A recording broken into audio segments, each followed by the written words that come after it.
Well, welcome to this session, and it's my pleasure to introduce the new book in the series of 21st Century Standpoints that I edit. My name is Les Back, and I'm here to talk about this fantastic new book, which is the latest in our series, by my friend and co-editor, Nasar Meer. So, Nasar, welcome to this, and it's a bit of a sort of strange realignment of roles, given that we have a new book by you in this series. And the thing that is so lovely at this point of the process, as an editor, you see the beginnings of an idea in a proposal, and then draft chapters, and now the completed thing.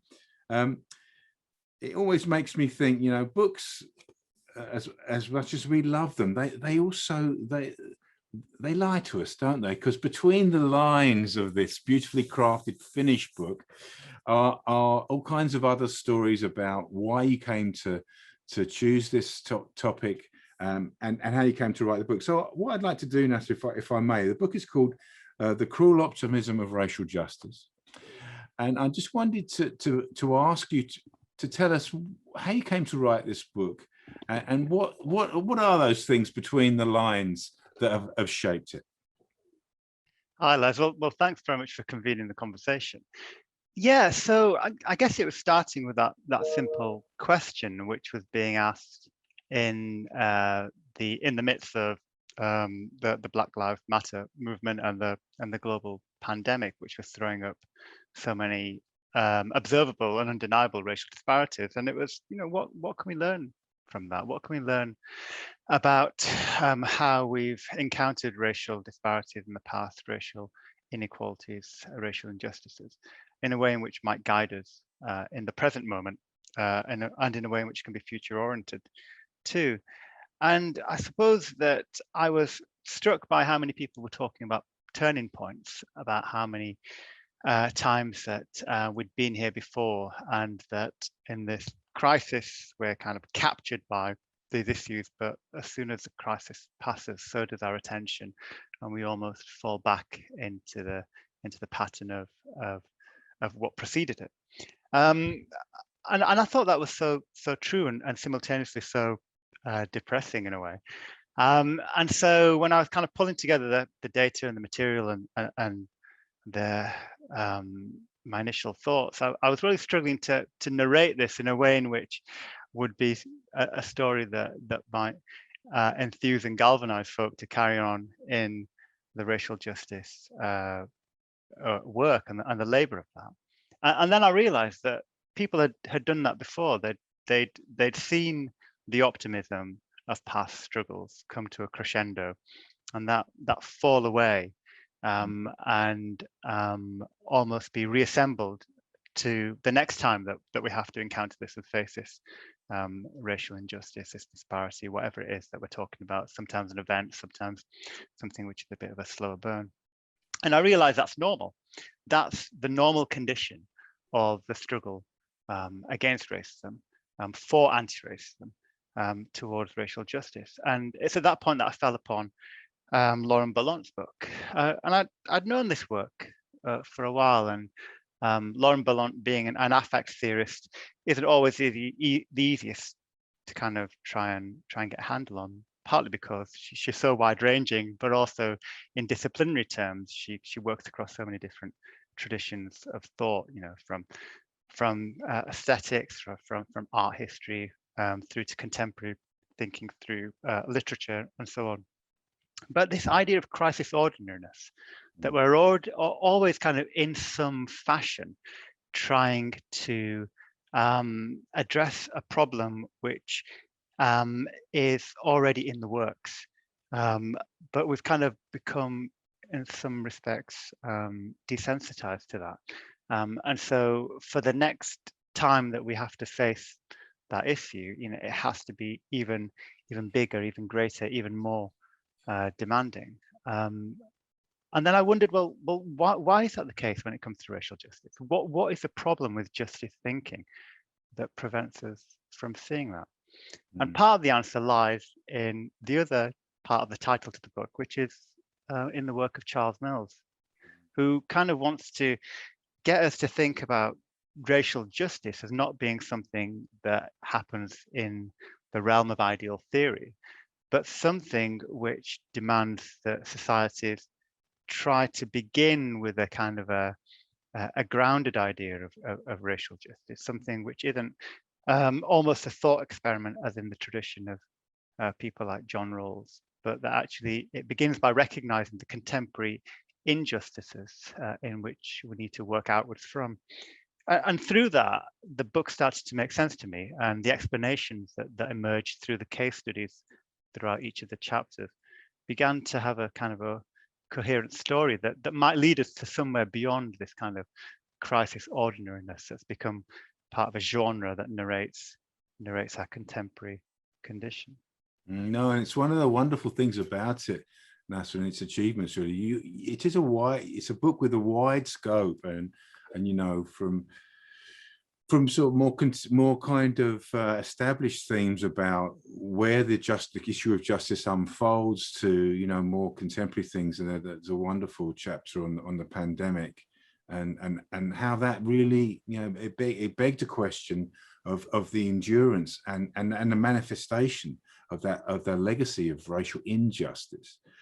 Yet at the same time is asking us to think about, well, what is it that's emerging in the current moment? I wanted to ask you about the title, really, and because it's so much of, I suppose, the political invites us to imagine the world differently, and one orientation to that imagining is to be optimistic, and the points that you make drawing on Laurent Ballan is that kind of optimism can be a cruel thing. And I just wondered if you could tell us about why you chose that as a kind of key idea, and how its connection to issues of the legacy of racism and of colonialism, and the kind of, you know, the challenge of decolonizing that is so much alive in our time.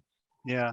So just to kind of circle back a little bit, so Laurent Ballan's account is kind of this story of this kind of operative cultural logic, which she says is increasingly unachievable in this post-war promise of a good life. And she's writing from an American context in which that makes a great deal more sense necessarily than elsewhere, though, you know, in the context of post-war reforms, social welfare, and so on, you can kind of see it has some salience elsewhere too. But it's just important to know that optimism in her argument isn't, you know, the same as a naivety, or, you know, kind of being co-opted by state agencies and the like. But it's a kind of a sincere and indeed knowing attempt to repair what may be constitutively broken, as she says in that book.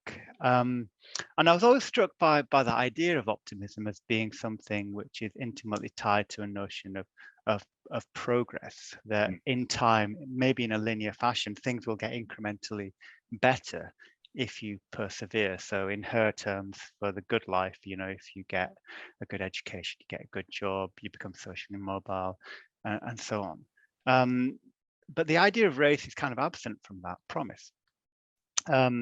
Insofar as, certainly in North America in her example, but elsewhere too, very few racialized or minoritized folk would have adopted that as a promise of a good life. They would already have had that kind of double consciousness, that there is a world out there for a majority, and there is a world that we have to simultaneously negotiate and run almost parallel. And I was struck by the fact that was kind of missed in her account. And I thought, well, it's strange that that's missed, because even though cruel optimism is such a helpful metaphor to get us to understand the reasons that we persevere and struggle despite failure and despite the kind of impediments that we face, the race wasn't a constitutive part of her vision of what the good life, what may be impeding the good life for some people, which is why I thought it's quite a limited frame in and of itself. But the things in it which were so compelling to me, you know, this idea of a genre, a genre of crisis ordinariness. Isn't that such a good way of kind of understanding the present? We've kind of almost normalized the crisis of racial disparity as if it's novel, as if it's kind of something, it's happening today, or it's happening yesterday, it happened a few years ago, and then we kind of forget about it, and then we move on to the next crisis, which presents itself in a way in which can no longer be avoided, partly because those the racialized minorities and the people who are on the end of that racial injustice want to mobilize, want to ensure that it can't be ignored, right? And so the book's very kind of keen to make sure that the minoritized aren't presented as some beleaguered sites of racial oppression. On the contrary, part of the reason that we're talking about these issues is that those people have voice, and that they're articulating it in the public square in a way in which can no longer be overlooked. But it still leaves us with this problem of thinking through what cruel optimism is without an idea of race. And it's in that respect I end up in the territory of Charles Mills and his work on the racial contract. No, it's as you're talking this, it makes me think about too many things, which is, I think, one of the things that the book does. It not that you can ever think about too many things, but it kind of lighting up our current moment in a different sort of way. And one of the things that, as you were talking, that sense of that progressive presumption that's in such a big part of the pop. I mean, I'm sure you've been interviewed by journalists many times, and where I would wager that you've been asked a question, well, aren't things getting better? Yeah, but there is the problem of racism. But don't you think it's better now than it was, 10 years ago or 20 years ago or 50 years ago? And that sort of, it seems to me the way that you kind of use the idea of cruel optimism coupled with the legacy of race and race thinking and racism is that, well, the conditions for that optimistic sense of progress aren't in place to realize racial justice, and that's at the heart of the tension, really. That's why those kinds of forms of optimism are cruel, because the conditions for their realization are not in place. Yeah. Is that right? No, I think that's right. And I think that, I think it's part of the reason the book moves across different, what you might call spheres. So, it wants to talk a little bit about education, labor market, it wants to talk about health, and it wants to talk about criminal justice and other ways in which racial injustice is almost co-constituted. So, the education system has a profound implication for the criminal justice system. The experience within health and healthcare then has a profound implication for the ways in which people are able to lead full and unencumbered lives. Kind of wanted to highlight the way in which there are these kind of ancillary spheres of racial injustice that are overlooked because we kind of want to focus on a single event, as I said, within this kind of crisis ordinariness or a particular moment. But if you want to think seriously and deeply, then you have to take this kind of systemic approach, which is, pretty much a core feature of the traditions of critical race theory. The shortcomings with that being that there is not the kind of the nuance to delve down and to talk about the ways in which actually there may be advances in some constituent parts that aren't mirrored or reflected kind of symmetrically in another. And that's kind of why I just don't use a kind of flattening critical race theory type approach. And so I talk a little bit about racial justice as a tradition rather than just, the single theory or a single way of approaching it. But your point about what's positive and what's negative, I think, is really important too, because there are so many kind of advances and there's so many things that you can look at and highlight as being better than before. And what the book isn't saying is that there's been nothing to say, has improved. I think what the book wants to correct is this idea that because folk are a lot more comfortable, at least formally, in their attitudes, they're more comfortable with racially mixed neighborhoods, discursively more comfortable with racial difference within notions of common membership, be that national identity, be that something else. That attitudinal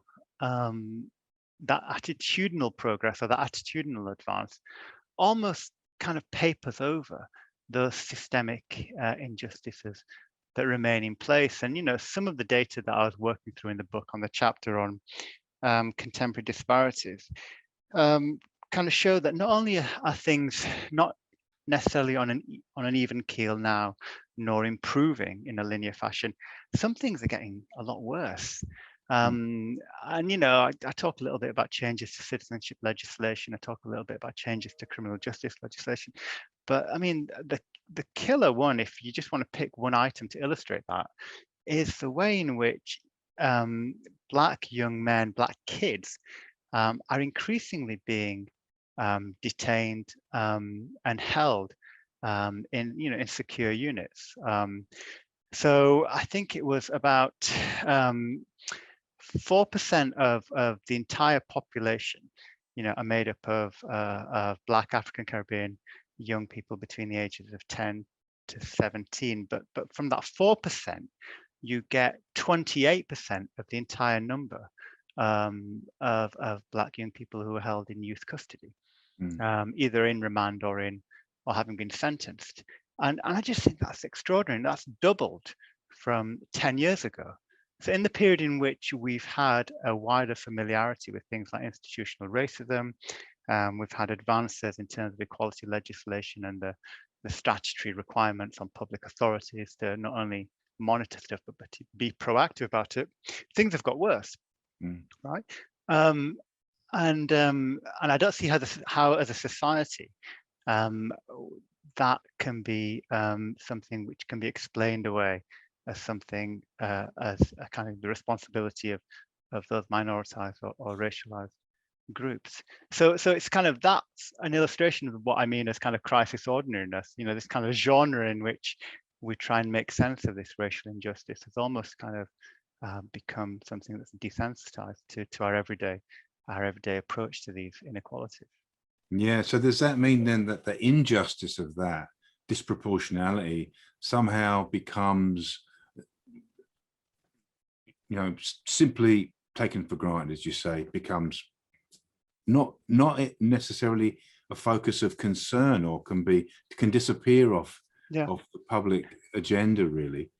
At the same time, Nasar, I thought it was interesting you started with Black Lives Matter and this kind of stirring, much of which has been, expressed through evoking justice and injustice, particularly in relation to the police and the criminal injustice system. We might put it that way. But I wondered about how, on the one hand, the sort of public conversation in the wake of the murder of George Floyd, let's put it bluntly what it was, and then the things that sort of disappear or become sort of assumed as, that's just that disproportion is just the way it is. What a shame. Well, I mean, there's two kind of thoughts that come to me while speaking. One has to do with how we think about racial justice, and one has to do with our role within it.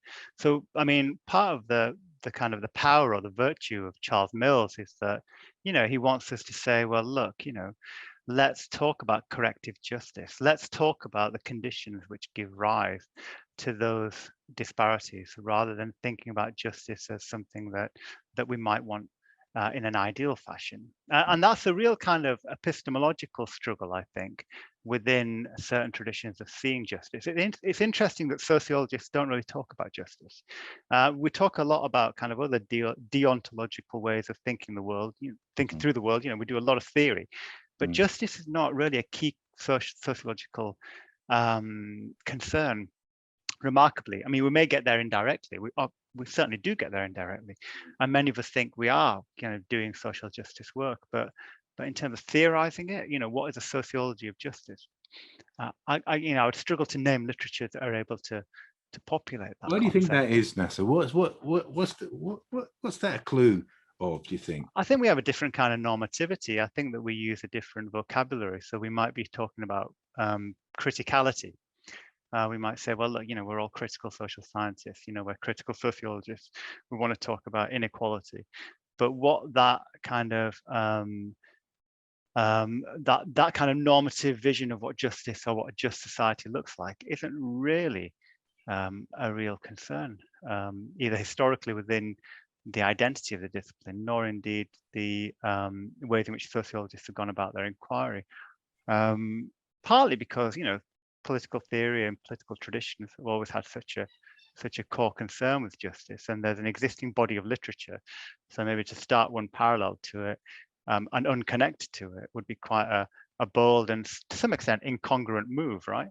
But that's kind of why I ended up turning to Mills, because he's got so much good stuff to say about justice. But the second point that I suppose came to mind whilst you were speaking had to do with our role within that. And, I imagine quite a lot of the people who work in this area, people who have been committed to some idea of pursuing racial justice, have kind of made peace with this cruel optimism. It's not really been like a trauma or a single event, but there's kind of been this kind of slow burn, this kind of this undulating pain, I think I call it in the book, where It's a beautiful, right? It conjures people I can think of actually when you say that. Yeah, because we cling to it, don't we? We hope that if we just carry on persevering, chipping away, doing our bit, cumulatively it'll all come good. And that's kind of the cruel optimism that binds us. But the alternative is not to not persevere. But we nonetheless we persevere, having made that kind of a peace both with ourselves and our work. I hadn't anticipated asking you this, but as we've been talking, it's come to mind that there's been a whole series of moments recently, haven't there, in terms of anniversaries of struggles and the commemoration of those struggles. From Gonwig to Param and others, and the New Cross fire as well, which had the 40th anniversary just last year. Do you think there's a kind of any clue? And I'm struck, I don't know if you're struck by the enthusiasm of young people in trying to connect with, learn more about those key moments, that are situated in a different time, really, different time of struggle and anti-racist politics, but also of different versions of community politics too. What do you think that's an indication? How do you think that figures within an attention to justice, I suppose? I think it's key. And one of the things that I argue in the book is that racial justice is multi-temporal, which takes in not only the past, the present, but also what might be in the future. And this is kind of where I depart from Mills, because Mills talks a lot about corrective justice. He talks a lot about putting right or seeking redress for past wrongs as they manifest in the present. But what are the implications of that for the future? And this goes back to this kind of lack of a normative commitment, I suppose, within sociology to think through, well, what does justice look like going forward without being utopian? And part of the book wants, I suppose, to be able to draw together those past struggles, those histories of anti-racism, to say, well, actually, there's almost this phantom history of racial justice manifested in these community mobilizations, which to some extent have had success in being scaled up. Take Stephen Lawrence inquiry. That didn't happen because Jack Straw decided one day through his beneficence to commission that. That tells a story about a community struggle which begins with a family and then moves outwards. But also it's just partly a story of agency, of people who have grown up in this country, who have never seen themselves as anything other than Brits or Londoners or Scots, dare I say, who are wondering, well, why they're having to struggle in maybe not the same but equivalent ways that their forebears did, for elementary things around equality, around recognition, and why there's this kind of re-racialization going on in their time, be that in terms of prevent and how that's, you know, effectively encroached on everything. And so we're now using somatic as well as cultural indicators to racialize minorities. Seeing the connections over time with past generations. And I mean, sometimes with the benefit of time, those past struggles also take on this, you know, they talk, I wouldn't say romanticized, but they kind of become iconoclastic, don't they? They kind of have this role and this function in narrating past achievements. And, you know, I do it too when I teach and when I talk to people about this stuff. You know, I will go through those stories, and the New Cross fire is a really important illustration of a past injustice, which you know, sits so heavy with us today. But I think having the ability to tell a British story about that is so important, because what happens if we don't is that we populate it with equally important and compelling narrations, but from contexts elsewhere. And so we kind of almost start to then rely upon the narration of racial justice struggles, especially in the US, where in fact actually there's a really rich agent community-centered struggle and story which has been generative, which has often been quite positive at times, certainly in terms of consciousness and the cultural production that came with that in this country, that I think has to be properly archived and curated in a way in which it's more than just, you know, the sum of its parts. No, I really think that's so true. I mean, it touches on so many things that are important, you know, and the sort of interest and attention to those. That's one of the things I've found inspiring, actually. I mean, it kind of it connects to your book in a very direct way. That, you know, the idea that the civil rights struggle for civil rights happened somewhere else, and that didn't happen on, you know, in the streets of, and is happening still in the streets of Glasgow, of London, of Manchester, of Bradford, you know, of Coventry, of Birmingham. I mean, that seems to be such an important thing to try and restore to the sort of language of justice in terms of how we think about it. I mean, yeah, and there's an effective quality to that, isn't there? In that there's sometimes a way in which we can talk about kind of emotions in politics, which almost want to see it as almost a psychological or an individual thing. But this is where Sarah Ahmed, and, you know, who are drawn on the book, and obviously more broadly for the purposes of the title, Lauren Ballon, you know, have been so useful in helping us to try to get a handle on, you know, to think about almost this new political economy of effects, which wants us to be able to challenge and to interrupt and to refigure those kind of predominant stories of, in my case, or my interest, justice, you know, and bring to light the ways in which those community stories may have been historically excluded, or not seen as part of the formal narration of what we're allowed, you know, to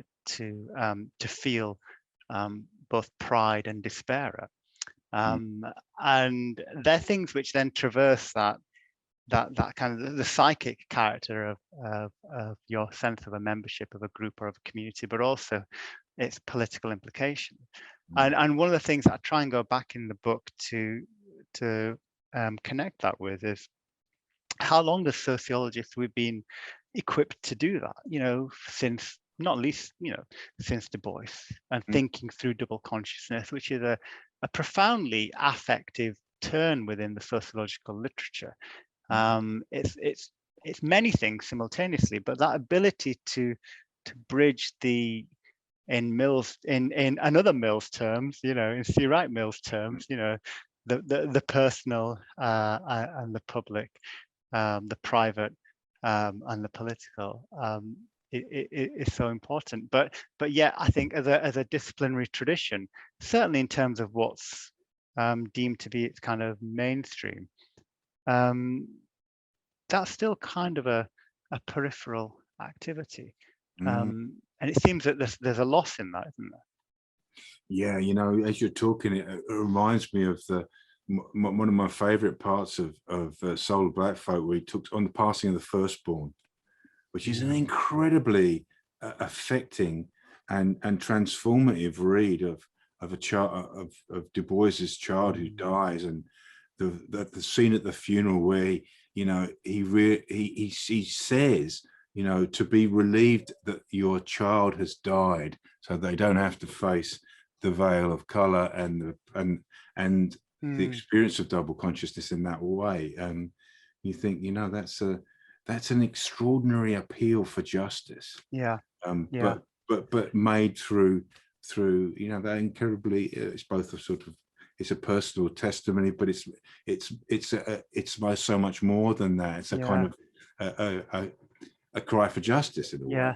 It is, and I mean, it's really interesting to hear you put it in those terms. There was a part of the book where I didn't feel I could tell the story, because it's not my story to tell, but it was in those terms. But it was never Lawrence's statement to the Macpherson inquiry, which really kind of sat with me. And there were many kind of statements and stories from people who struggled for racial justice at various times in this country's history.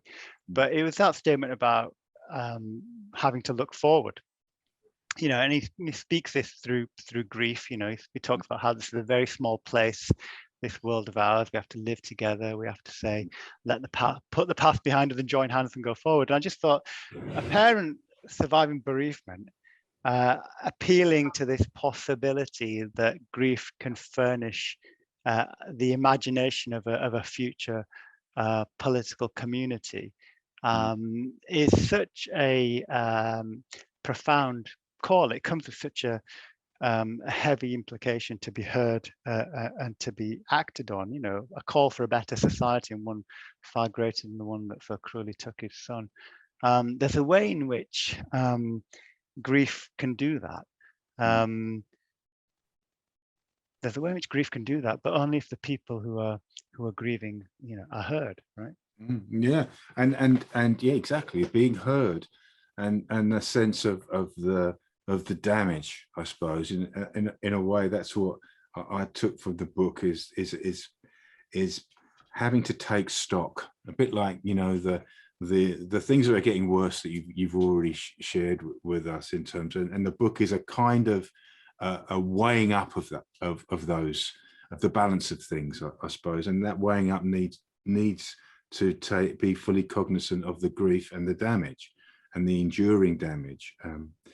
But towards the end of the book, you move to a slightly different kind of key in that process, and you make the distinction between optimism, or move the discussion of optimism towards, I suppose, agency and hope. I mean, I'm mindful that, you know, there's an essay by Martin Luther King, The Testament of Hope, and how that changes the discussion of justice in terms of, I think, in terms of the temporal, I suppose. Yeah. Sense of time. Yeah. I mean, there's that quote from Marcuse, and he talks about how when something can't be realized in the present, or within the established order, you know, it always appears as almost utopian. And actually, you know, I take something of that from your work. You know, we were talking about this earlier, and the way in which there are these cognate concerned with hope, and you kind of pick up from Gramsci. You want to talk about the optimism of the will, we've talked a little bit about, you know, privately, the ways in which Cornel West, you know, wants to talk about tragedy as being an analogous way of thinking through present injustice towards a brighter future. But one of the things, I suppose, that cruel optimism doesn't want to do, or certainly the book doesn't want to do, is say, well, look, we've all been duped. You know, we've all been kind of captured in a naive sense about a promise for a better future. If anything, it's kind of relying upon, I suppose, that notion that there is virtue in the hope for something better, because in and of itself, that's a good thing. How we get there and the structural and the systemic impediments we encounter shouldn't dissuade us from that hopeful future. But it's not something that sociologists, again, have spent a great deal of time thinking about. We'll talk a lot, or certainly there's a tradition of talking about utopia, of course, very rich and long-standing one. And I say in the book, I kind of thought a little bit about thinking about this through utopian perspectives, but I always thought then that encounters a problem to some extent that Mills from the outset was trying to get beyond ideal theory, to think about, okay, well, how do we start from the present? How can we think about the ways in which the social is presently configured, and how do we move beyond that? With everything that necessitates the agents for change. So I share with you, the idea that there can be a kind of a pessimism of the mind and an optimism of the will, in terms of how you read Gramsci and that kind of hopeful possibility. But I suppose that there is presently a kind of a bit of a paradoxical, almost impasse that we find ourselves in, where to persevere to try to change that which effectively scaffolds our existence at the moment, we need to do so in the knowledge that there is likely to be failure as much as success, but the alternative is a great deal worse. Well, perhaps that's a good place to end. I mean, I want to say congratulations and to welcome this I think a wonderful book. And as much as the substance of the ideas that we've talked about, it, captures its quality, I think one of the things I really enjoyed it is the way you sort of make the argument as a piece of writing, which I really think it's a wonderful read, and a book that is facing difficult pasts, difficult injustices that seem that are reluctant or resist change. It is a book that moves us to think differently, and so I just wanted to say, congratulations. It's great to have it, and I just recommend anyone who's watching today to take a look and enjoy it. I think it's a wonderful achievement. So congratulations. Wonderful. Thanks so much. Thanks so much, Les. Really love to speak to you.